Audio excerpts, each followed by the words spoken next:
show, and I can't be more proud to be doing it with you, my friend. So, Thank uh, you. what a So that would be wine. okay. I got a little bourbon in the There you go. glass right now. There So you go. Well, I'm a craft beer guy, but can't let a good wine go to waste that was already open. So hell this is yeah. probably the only episode you'll see me drinking wine on. Okay. Well, without further ado, before we actually officially kick it off, do you have any questions or anything like that about how the flow is going to go, or because I don't even really know. We're just going to wing it, like I said, and just have some fun. So, Yeah. this will No, be I your first figured. time doing this, right? I mean, for the most part, yeah. Okay. At least the video like this, how it's set up. Yeah. Awesome. Well, without further ado, we'll just go ahead and cue it in, and then I'll probably do a terrible job hosting, but that's okay because I'm not really the host on our other show. Is there a name to this podcast? So I was thinking calling it Fantasy Brews.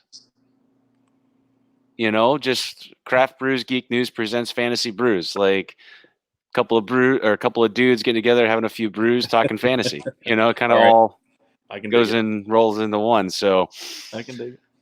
yeah, we can leave that name up in the air for now, and we can change it whenever we want, whenever we get more legit into the season. So All right. all right. So yeah, without further ado, 3, 2, 1. Good evening, craft beer. Welcome to another episode of the Brewmasters Club Craft Brews and Geek News podcast, where tonight and moving forward, at least one night a week for the next 16 weeks, I would say, we're going to be talking fantasy football, what the teams look like, who's going up against the matchups versus each other, and who to start, who to sit, and so on and so forth. And I am joined by one of my best friends, Mr. Rooster Dude, goes by his name's Corey, but he goes by Rooster Dude on Instagram and Twitter, I believe. But how are you this evening, my friend? Very good. How's your evening going?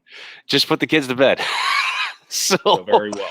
Ashley's at work, and I'm drinking on some bourbon, and I just put the kids to bed. So you got bourbon. I got the red yeah. wine here.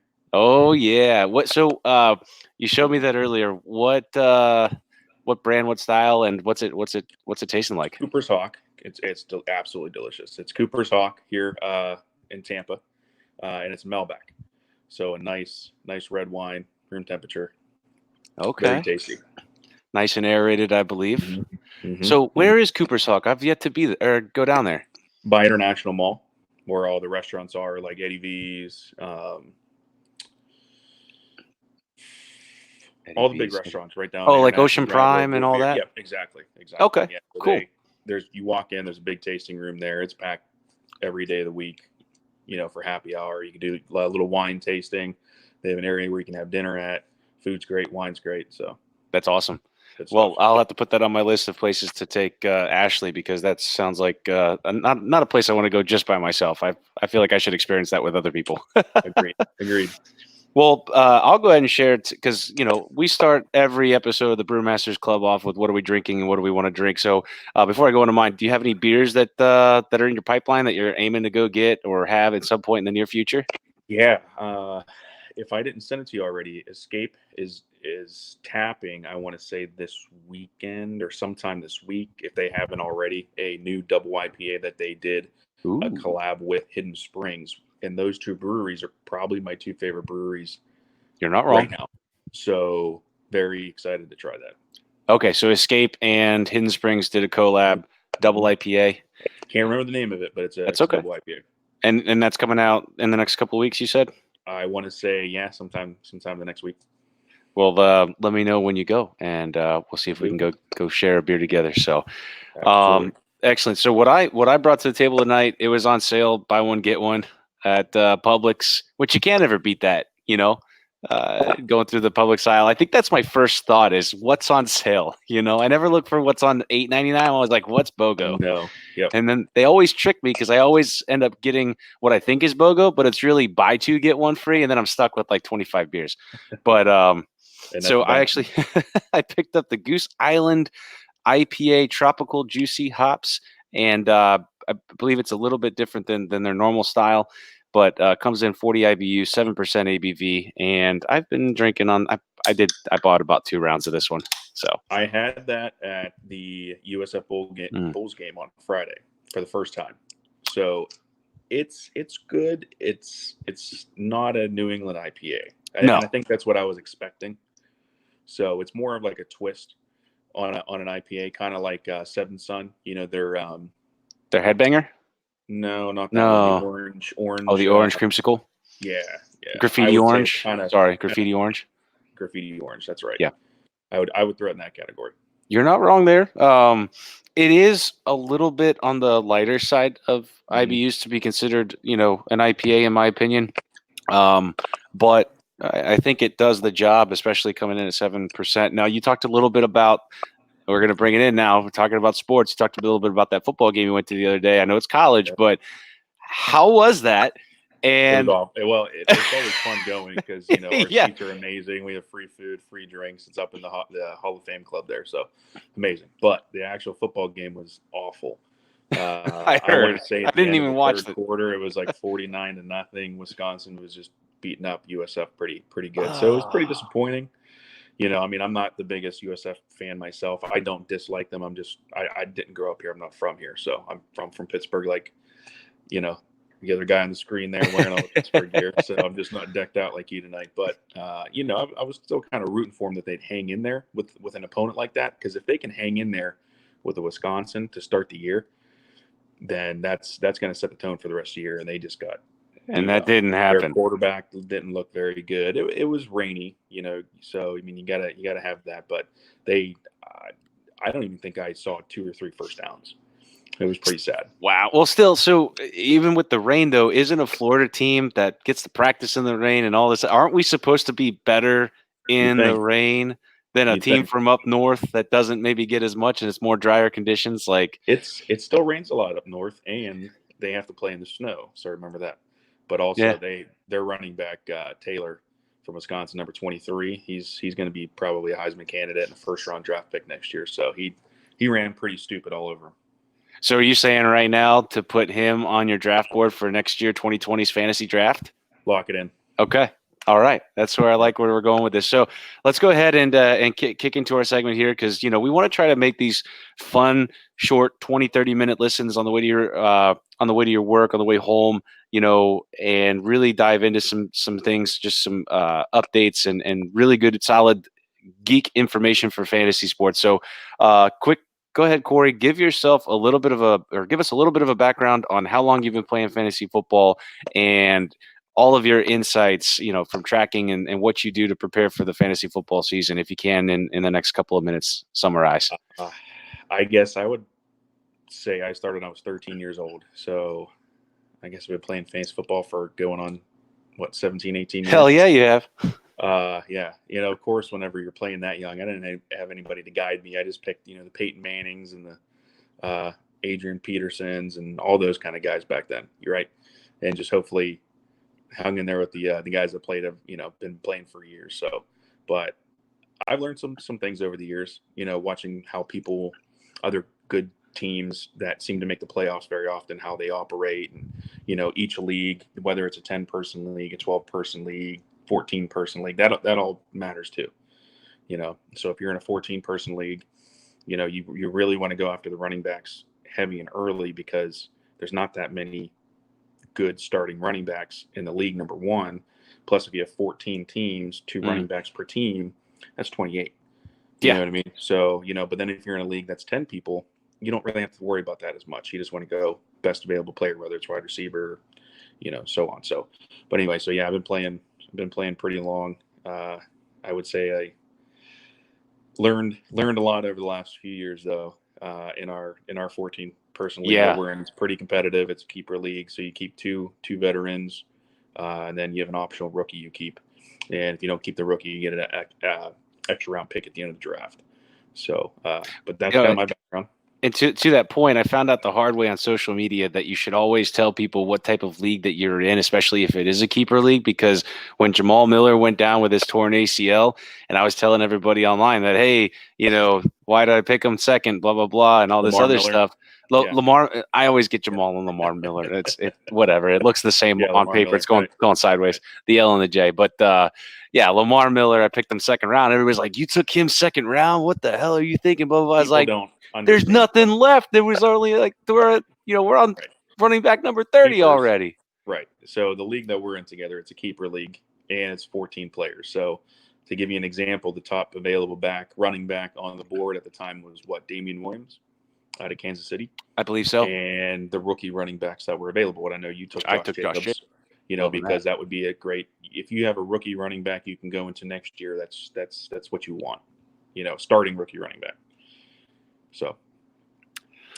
Well, and some people ended up with some other really bad picks. We'll just touch briefly on it. Good friend of ours, Robert, taking Andrew Luck, thinking he was high and mighty, and then same night retire. So Lamar Miller tearing his ACL, and then so in that fantasy perspective, I mean, like even last year he got screwed because he kept Le'Veon, and Le'Veon didn't play the whole season. This year he takes a sure thing in Andrew Luck, and then he retires. I mean, should he just retire from playing fantasy football, or no? Because he's usually in the playoffs. You have to take those chances. If you have a player like Bell, like he had last year, which obviously he's with a new team this year, and he's going to be starting, and probably a top 10 fantasy player. So it didn't work out for him last year, but this year is looking better because he did draft Sony Michel last year with his first round draft pick, who was a rookie running back for the New England Patriots. So, but yeah, so with the Luck pick, that's just bad luck. I mean, nobody saw that coming. I mean, he luckily he's got a backup quarterback. I want to say he drafted Jimmy Garoppolo. Okay. So he's got a guy, but he's going to want to probably drop Luck and then pick somebody else up additionally, because you always want to back up to your quarterback so you have some options. Well, see, and I picked Garoppolo last year, and he got injured, I want to say week 1. Oh, was it week 4? I can't remember. It was like, oh, well, that sucks. Maybe it was week one. Yeah, he was out for the whole season after that, and it was supposed to be a really big, good year for him. So hopefully, maybe this year, coming off the injury, he doesn't have a Derek Carr type season and actually comes out playing like a keeper. We'll see. I know in preseason, it's preseason, so you're not there yet. But he hasn't looked the hottest, so it looks like he's got some rust to shake off. Now, talking about rust, we were just talking about Le'Veon. He's on a new team behind a whole new offensive line. Are you expecting him to be one of those top 5 running backs this year when it comes to fantasy points and also, stats for what we're used to seeing him being from Pittsburgh? We, followed him his whole career. Yes. What's your insights, thoughts on that? Us two being Steelers fans, I think a lot of us hold a little grudge against him and Antonio Brown, but at the end of the day, I think the Bell decision was just strictly money, and you have to kind of respect him on that. He never talked bad about the organization, about his teammates. The Brown thing was a little crazy, but as far as Bell goes, he doesn't have as good of an offensive line there in New York. But I still think he's a talented running back. I think he's going to put up just about the same numbers he did. He's got a young quarterback there I like a lot too. I think he's going to dump the ball off a lot. He doesn't have a bunch of stud receivers on the outside. He's gonna get a lot of touches. So I would put him probably somewhere around 5 and 6. That he's going to finish probably around 5th or 6th overall. As far as fantasy points go, behind guys like Barkley and Kumara and CMC, Christian McCaffrey. I'd put him in the mix somewhere around there, right after those guys. And you're not wrong when you talk about Le'Veon's playing style.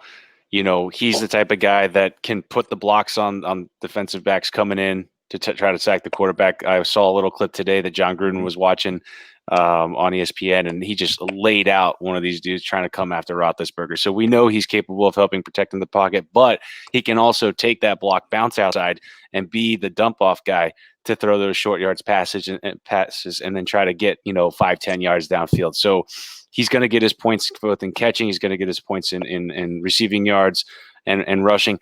I think for me, I see him coming to shake off that rust, and I think it's going to be a slow process. I don't think he's going to come out hot. Is that wrong of me to think? No, you're probably right. Maybe for the first 1, 2, maybe up to the first month. But I think he finishes strong. Yeah. I mean, I don't think he's going to have the big holes he had in Pittsburgh, but I think he's patient. He can make those holes. I think he's going to have to work a little bit harder for his yards after contact this year, though. Yeah. So. I agree.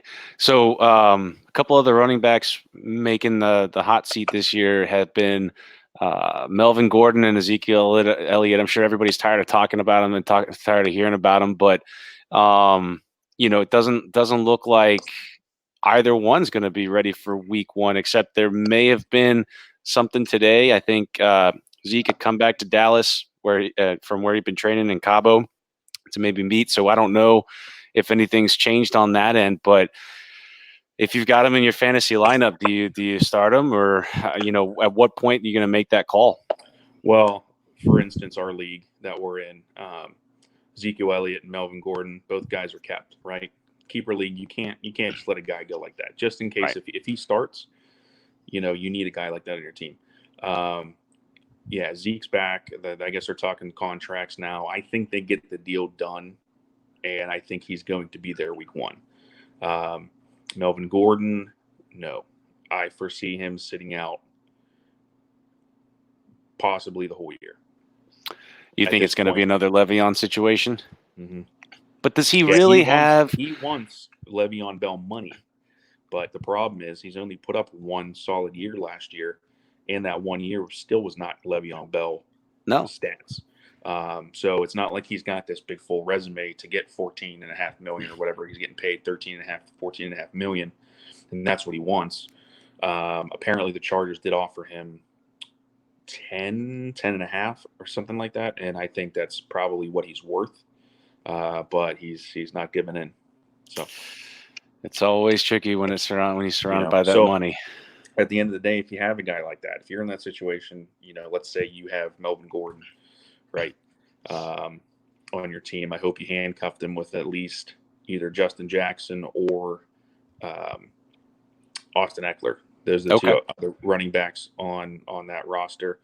The word in the street, the favorite is Justin Jackson, but whenever Gordon was unavailable last year and injured, Eckler did play pretty well. And then as far as Ezekiel Elliott, I believe he signs and he does start. But if you're worried about it, then Tony Pollard, of course, has looked actually really well this preseason. But he's also running behind, one of the top 3 offensive lines in the league. So, okay. So, any other running back perspectives on any other players that we should maybe dive into before we move on to maybe wide receivers and defensive matchups for this week? I don't really think other than maybe touch up on Pittsburgh. I think Connor's going to be running the rock, but I do foresee Jalen Samuels, especially what he proved at the end of the year last year in the playoffs. Well, not the playoffs, going into the end of last year against New England. Yeah, we kind of missed those. Yeah, we missed. Yeah, that he is going to touch the ball some. Give Connor some breathers. And also, I think he's going to be split out as a receiver at some times too, and be in on third downs quite often. So, if you do have Connor and are worried about he does run hard, and he's always going to be in possibility where he's going to get injured. You might want to grab a guy like Jalen Samuels there, if he's around, later in the draft, just to shore that up. And then another situation, another two situations is in Tampa. There's Peyton Barber, who's got the starting job right now. They drafted Ronald Jones last year, I want to say in the 2nd round. He hasn't really panned out, but they got this guy in preseason, and I can't pronounce his name. He's got one of those long last names, starts with an O. I don't know if you can look it up. We'll just call him Mr. O for right now. There you go. I do think by middle of the season, he's going to end up being the starter there, at least for the rest of the year in Tampa. Okay. To keep a lookout on him. And then I would say the last one's Denver.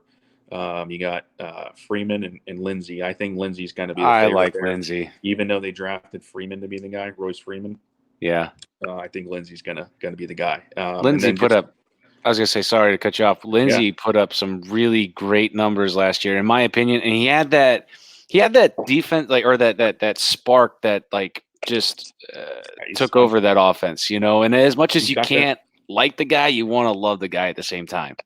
Mm-hmm. He's got that undrafted chip on his shoulder. He's going to prove you wrong kind of thing. I think that's what it is. And then I guess I'll just leave you with I did see today. Everybody's wondering about the 49ers running back situation. Okay. You know, there's McKinnon, who doesn't seem he's going to be back at some point, but I guess as right now he's not healthy. But Matt Breida will be the starter ahead of Telvin Coleman, apparently on their depth chart that they released today. Wow. So, See, and I had Tevin Coleman last year. He was in Atlanta last year, and he shared the rock a little bit. He did okay. He did okay. He was, you know, for a top 30 running back, what are you going to do? You know, and I think he was no, he wasn't a rookie last year. Who am I thinking? I'm thinking of my guy from Seattle. That I had. Chris Carson. That was his second year last year. Okay. He's going to be the workhorse this year, I think, in Seattle. So. Okay. Well, I think we hit running backs pretty hard. What on your lineup of wide receivers? Anybody that you might want to put on the bench this week or start over somebody else if you've got them? Well, you know, there's the obvious guys. You know, OBJ is playing against the Titans. That's a start. Yeah. Mike Evans at home. Mike Evans at home against the Niners. I wouldn't be surprised if that's the number one play at receiver this week. But if you want a couple, I don't want to say sleeper picks, but you know, if you don't have those guys on your team and you want somebody that could potentially put up a big game that's not expected, I would say James Washington.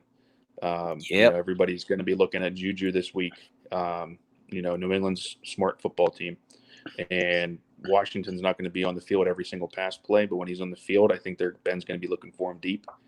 So I think I'm projecting at least 70 yards and a touchdown, if not breaking 100.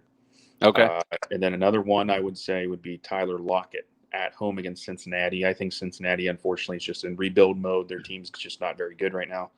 And it's at home, and I think Tyler Lockett is finally the guy there in Seattle. Even though they're going to be a running football team, I think they're going to send him deep a lot, just like T.Y. Hilton was doing for Indianapolis whenever Luck was there. So. Okay. See, and you talked about James Washington. I've actually got him in my flex position this week, so I'm feeling pretty happy about that. And I also picked up in another league that I did over at our one of my favorite places, yours as well. Brew has a league going, 10 team league, and or was it 12? I can't remember. I think it's 12. How do you get an invite for that? How was I left out? It was talk to. Well, okay, so I'll tell you how this went down. I'm there Saturday night and talking with Christian, and Phil was there, and it was late, and we were just like, "Oh yeah, Phil, we should come up tomorrow," because I had some plans. I wasn't sure if I was going to make it, and Christian said, "Oh well, it's not starting until 5:30, and there's only one spot left." So I looked over to Phil. I was like, "Phil, what do you got going on tomorrow?" And he's like, "Well, I got to go to church. I got to do this. I was going to have lunch and beers with friends." I said, "Oh, so you'll be here at 5:30?" And so we developed a team name called I Don't Want to Be Here, which has now turned into hashtag Ryan Said I Have to Be Here. So there you go. We took the last spot, and we ended up drafting Amari Cooper, which, if I'm not mistaken, Amari Cooper is may or may not play week 1, but they're saying that he's actually okay now with his foot. He says, because I guess he played through a hurt foot his rookie season as well. And I think Amari Cooper, I picked him a couple times in FanDuel when he was with the Raiders, and then last year he kind of didn't put up really any good numbers with them. I think Derek Carr was coming off an injury, and maybe there was some friction between him and Gruden. Who knows what all happens behind closed doors. When he went over to Dallas, he just turned it on, and I just think that he's going to put up really big numbers this year, especially if Zeke comes back. That's going to open up the passing game for Dak, and I think it was a really solid pick. I think we got him like 6th round too, 6th or 7th round. So, I think Amari Cooper is definitely on my wide receivers list to pick up and I think we'll have another play good this year. weekend. Yeah, I Huh? think we'll have another good year. Yeah. He blew up when he went to Six Dallas. So, touchdowns. He had yeah. 6 touchdowns with Dallas and like Yeah. 700 some odd yards versus like nothing with the Raiders and 250 yards. They're throwing the ball to him. He's System happy, and system he's just matters, got man. hands. He can catch. Yeah. You Yeah. know. Yeah. And yeah, I think he has another good year. I'm not saying Randall Cobb's amazing, but I think Randall Cobb too might have a little sneaky year this year. So we'll see. In the Oh, slot there in Dallas. okay. Well, they got Jason Witten back at tight end, so That just makes me want to scratch my head. It's like, why did you retire for a year, go into broadcasting, and he was bad? he was really bad. And He was so yeah, bad. but Romo is my favorite. I hate to say it, but the guy knows what he's talking about, and Yes. he's talking to you like he's your friend, like your buddy, and you're just Yeah, yeah. He's like shooting the shit. he's good. He's good. I Yeah. feel like Witten though, it's like he's like he's commentating on what's going on, but like his brain's not as quick. And then like by the time the play's over, like he hasn't got out what he wanted to say, and then he yeah, just moves on to the next one. yeah, or he just stops at like all the periods. It's like if there's anything on the teleprompter, it's like and pause, and then continue. So, but again, we're not going to knock the man because of what he's not good at. We're going to We'll give see, him man. props for what he was. I think he was always been a solid tight end. Maybe a year off, he comes back, fresh perspective. Maybe same thing happens to Andrew Luck in a year. We don't know. It's all speculative at this point, but Who knows? he is getting old up there. So let's move on to defense. Is anybody on your hot take for this week on defense? I mean, I've got the Bears defense in our league, so I'm hoping that they cash in on their 8 points that they're projected to get, especially with Khalil Mack out there. But any sleeper picks on what you might do there? Anybody? At defense, I mean, my favorite's definitely Seattle at home against Cincinnati. And do No you think AJ that they're Green. really the same defense coming into this year as they've been in years past? No, but they've reloaded in ways people don't see. Okay. I don't. They're not the Legion of Boom anymore by any means, Mm-mm. but they did just trade for Clowney, so I don't know if he's going to be playing Week 1. That But was a good trade. yes, yes. So He got paid too. yep. But I that's kind of my favorite right there as far as defenses go. And who are they playing again? Cincinnati. It's just going to be rough. And then whoever's playing Miami Week 1, I haven't looked at the schedule, but I would also be very happy with that defense. And then also Denver plays Oakland Week 1. I do think Oakland does improve a little bit over last year, but I still don't think they're going to be a major contender. Well, they got Um, Perfect now, so you never know. He could injure a couple of people, and then the tide will change. So sure, there you go. Yeah, ring their bell. I think Um, maybe that's why AB didn't want to play in mini camp and in the camp this year, this off season, because he didn't want to go up against Perfect. Probably one of the 100 reasons why. Yeah. Oh, and it's the Ravens that play the Dolphins week 1 at 1 o'clock. Yeah, that's a great play right there. So take the Ravens. And to go back on this week exactly, Lamar Jackson, I am not the biggest fan because he throws a lot of interceptions, but week 1 at Miami, I think he's gonna run all over him.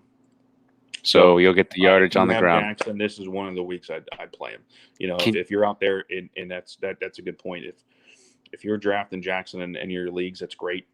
But I would only play him in certain matchups, and then I would make sure I have another quarterback on hand for weeks that maybe you're worried about playing a strong defense. Like Drew Brees this week. I know you have Drew Brees in your team. They're playing Houston at home. Houston's a good team, but they're going to be just lost at home in the Dome. Well, they lost Clowney, but they're going to be at home in the Dome. And, Breeze is going to be Breeze. So now there's a question I've actually never asked or been told anything otherwise. Can you play a quarterback in flex position? League rules. So some leagues allow it, some leagues don't. I don't. It's tough too because you have to adjust scoring for quarterbacks to be able to play in there. Unfortunately, most leagues leave the scoring for quarterbacks touchdown wise the same as running backs and receivers, and they score 10 times as much. Right. You know what I mean? So if you adjust it appropriately, and let's say it's four points a touchdown, like that's our league. Quarterbacks score 4 points a touchdown passing. If they rush for one, you get 6, just like a running back would. That's why guys like Jackson, guys like Kyler Murray, guys like Josh Allen had a few last year. They make up for it, because they're Russell Wilson, because they're rushing for touchdowns. Gotcha. In that instance, yeah, you could talk about it as long as it's a universal league decision. But some leagues do, most leagues don't. Okay, good to know. Tight end? No, I don't think we talked about tight ends. So yeah, let's go on to tight ends. Let's see if there's any news here on the tight end spectrum. I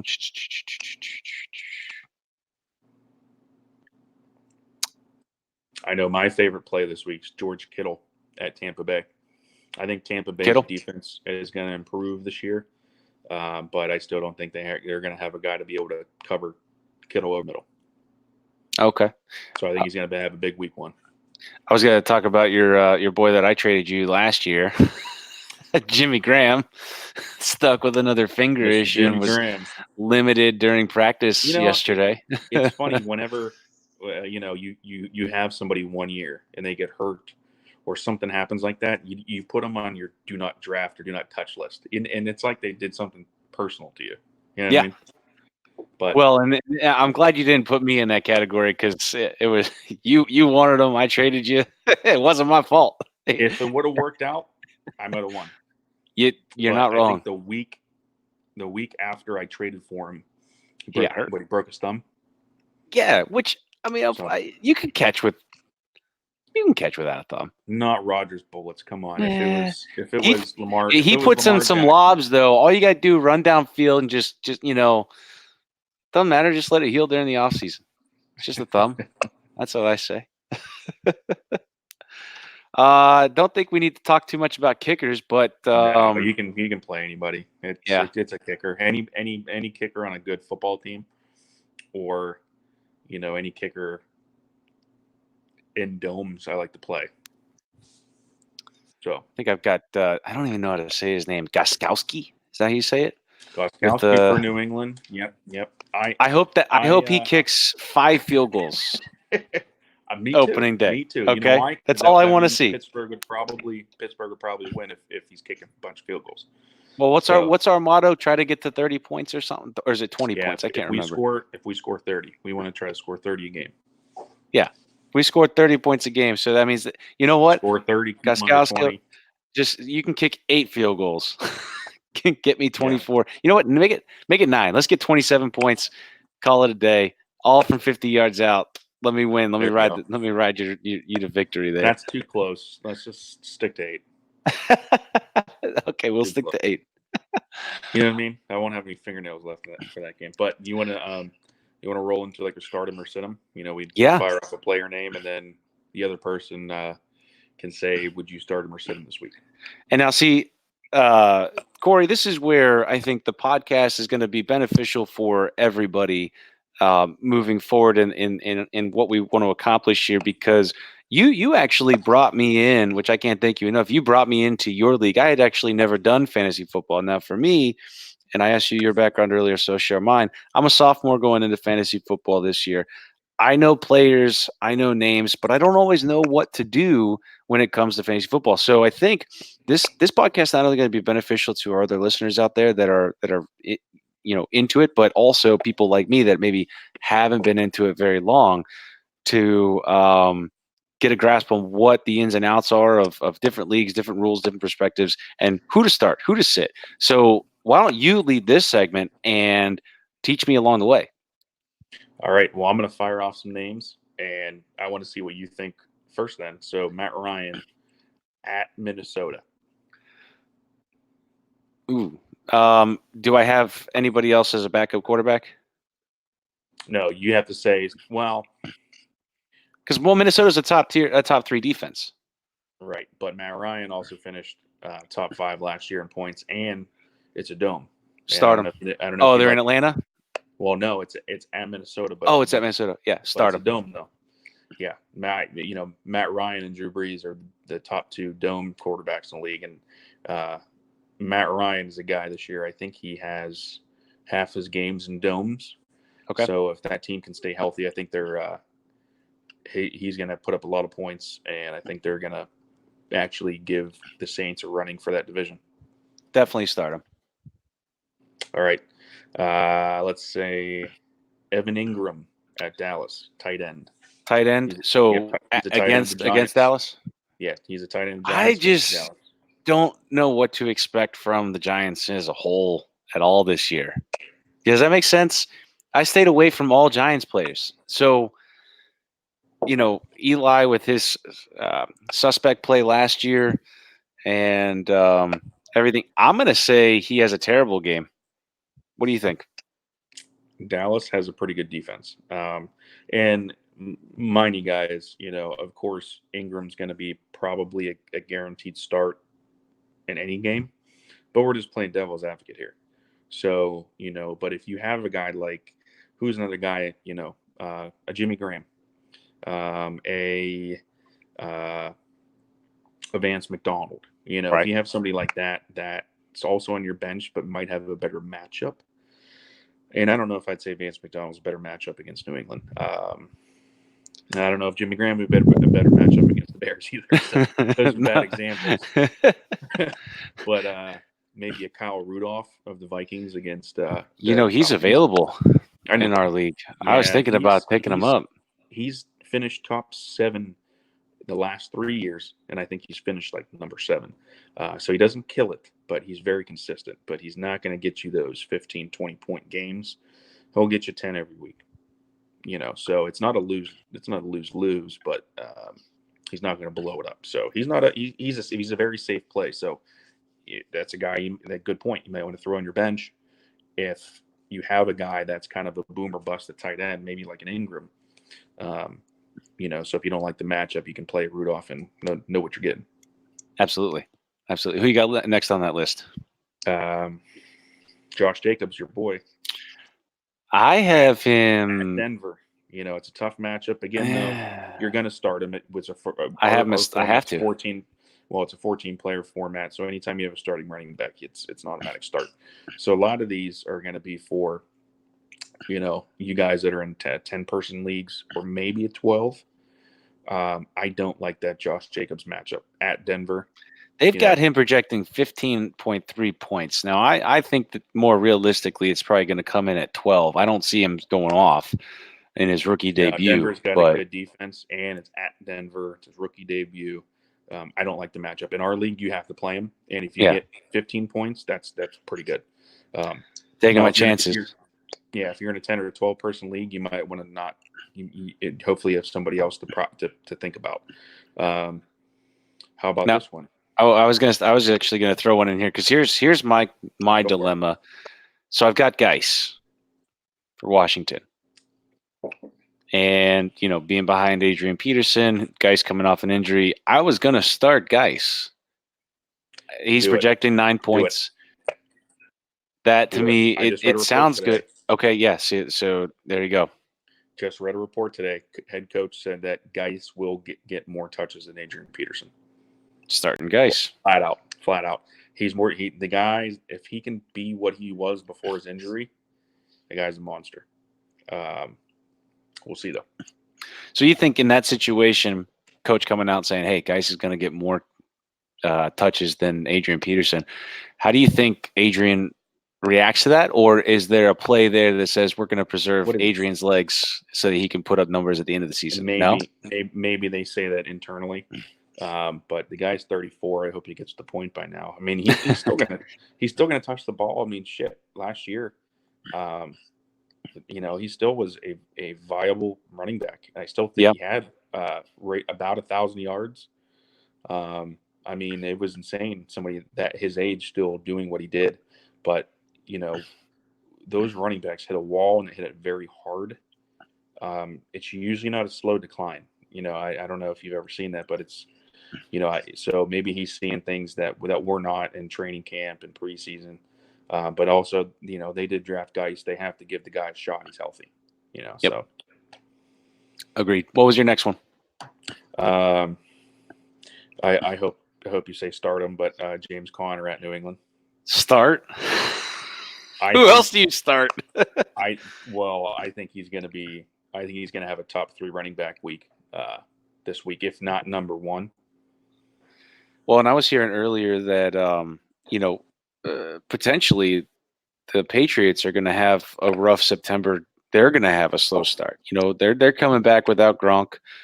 They're not firing on all cylinders. Now Josh Gordon's in the mix, so they'll try to get him into the game, but even he was suspect towards last year, and then he just kind of up and left the team at some point. So, I don't ever underestimate a game going in to a Brady Belichick era game against the Patriots, but maybe this is the year they slow start. I mean, if I'm not wrong, didn't they slow start a year or two ago?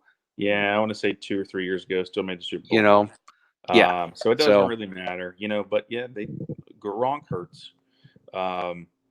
They do have Sony Michel, and they're going to rely on him a little bit more this year. They also drafted Najee Harris out of Alabama this year. He's a very good pass catcher. They still have James White. Everybody forgets about. He's one of the best catching running backs in the league. Receivers are questionable. I mean, when Gordon's healthy and he's not getting busted or suspended, the guy can play. But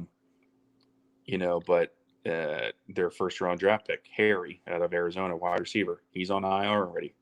Demaryius Thomas, the other wide receiver, they signed him, they cut him, and then just re-signed him again. So that's telling me that's telling me they're hurting. So I foresee them running the ball a lot more and throwing a lot of those short intermediate routes that they used to, maybe like early Brady era. Yeah. Maybe to save his arm too. I mean, they still have Edelman, so they're going to run those 5-yard outs, 5-yard ends on us all day. So that's fucking little guys with quick feet. I don't think they're going to take the top off the defense. Yeah, I don't think they're going to take the top off. I think they're just going to eat at you like they used to, and just rely on them that way. Now, I think their biggest weakness, they did lose their center. That hurts a lot. That's Brady. If we can get pressure up the middle, like we did, we beat him in the regular season a few years back. I know we beat him last year, but a few years back. And I remember Timmons, I think, got like 2 sacks on him, and he rushed through that A gap there between the center and the guard, and got him every time. So if you can get in his face, you're going to create pressure. But I don't love the New England defense. So I think that's, but again, we've been saying this. I've been saying this. You can never predict this on this game. Well, it's New England. It's at the end of the day, it's Belichick and it's Brady. So no matter who else is on that football team, they're still going to, especially in that division, they're still going to be in the playoffs. Well, you know who's not going to be on the football field this year? Jesse James. So we don't have to worry about that shit. Bobbling balls. Hopefully Grimble. Remember Grimble last year? Oh, Jesus Christ. I don't want to relive that. You know what? It was not as pivotal a moment, but that was worse. That was worse. Now that we think about it, that was way worse, man. Yeah. So that being said, though, taking into account Patriots Steelers primetime game 8:30 start, if you have the Steelers defense, you starting them against the Patriots, or are you going to try to pick something else up for another? Is there another option that you should go for? Like we talked about earlier, Ravens start them over Miami. Is that even a game that you want to contest? If you have a Denver D against Oakland, if you have Seattle against Cincinnati, you're going to play the Bears D every week. I think the Steelers can have a top 10 defense this year.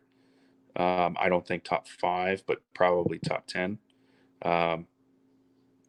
Odds are you probably don't have a backup defense on your roster, so you might want to just roll with them. But if this was a situation where you do have another defense and it's a better matchup, play them. Got it.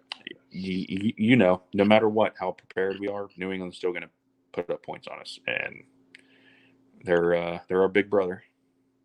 Yeah. So pretty much, that's how it goes.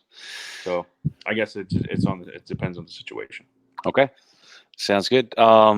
Well, I know that we're actually at 44 minutes now, so it's been a lot of fun. Is there anything else that you wanted to talk about before we go ahead and sign this off for our very first Fantasy Brews podcast? No, I think we touched on more than what we anticipated. Yeah, I think we really did. We covered on some really cool stuff. So next week we hope to be joined by a couple other esteemed guests. We'll see if that pans out. We are going to try to make this, an every Tuesday, possibly Wednesday type deal because, with waivers and claims and all that other fun stuff, we want to try to get this out to you so you guys can, figure out who you're going to start, who you're going to sit, who you're going to pick up. So yeah, next week we'll be back on, and we'll try to do this every week. I know in 2 weeks from now I'll be on a cruise, so that might be kind of difficult. But maybe Corey, you can lead the cast, or at least Sure. record some audio, We'll and do it. we'll get it done. So, without further ado, where can the good kids find you, Corey? Instagram, Rooster Dude. Cool. I want to say is my Instagram. That's pretty much it. Awesome. Awesome. Well, and everybody out here, this is BroodBoy813. You can find me on Instagram and Twitter, which I'm very rarely on Twitter. I don't even really care to use it, but I just feel like it's needed in the social media world. Thank you for listening, and we hope everybody has a fantastic first week in the NFL, and hope you guys win. If you don't win, hopefully you didn't get bad advice from us. So, Yeah, right. And with that, we are signing off. Have a great time. Have a good night. And end broadcast. Cool.